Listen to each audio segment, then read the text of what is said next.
Leverage ego, just not your own. Way back in 1975, Australian band Skyhooks suggested in a song and an album that ego is not a dirty word, reflecting the lack of nuance in popular music. This statement is not necessarily true. In marketing, for example, ego can be a very dirty word.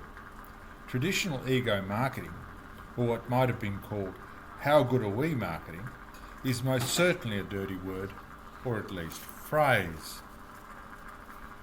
Far too many businesses think that marketing involves telling the audience how good they are, when in fact, great marketing involves getting closer to your customers and focusing on how good they are.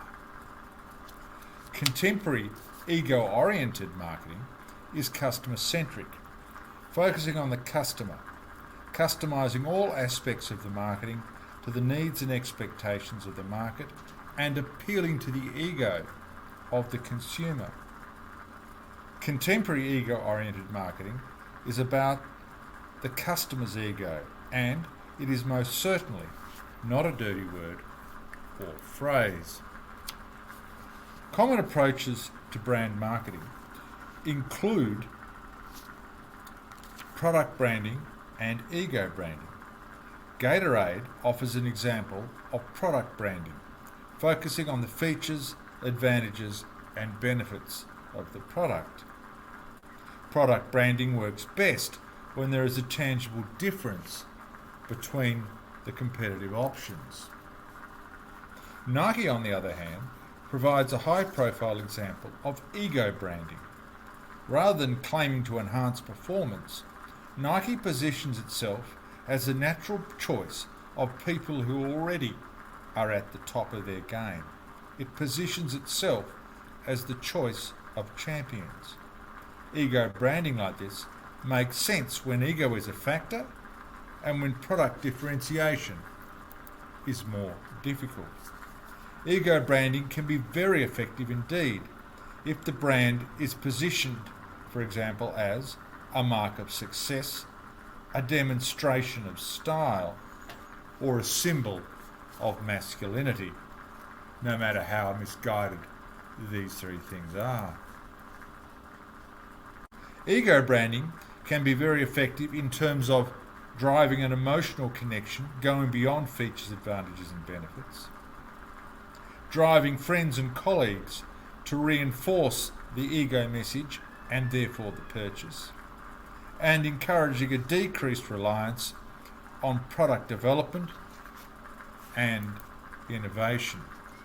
Moreover, contemporary ego branding can be very effective in driving initial sales, repeat business, referrals, margins, and the average sale per transaction. Making the customer king, understanding their ego, and then leveraging that ego can be very effective in driving marketing costs down and sales revenue up. Insights? Well, firstly, avoid traditional ego marketing. Consumers are not interested in you, they're interested in themselves and their needs.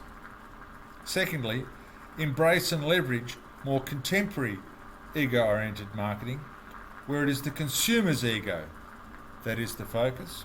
And thirdly, if product branding will not work for you, try ego branding. Some questions to ponder. Firstly, why would customers be interested in you when you are not interested in them? Secondly, how would you describe your brand strategy, ego branding or product branding? And thirdly, what drivers of consumer behaviour do you think are more powerful than ego? Personally, I can't think of one.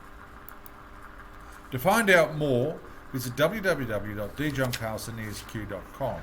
That's www.djohncarlsonesq.com, or email me, johnc@djohncarlsonesq.com. That's johnc@djohncarlsonesq.com.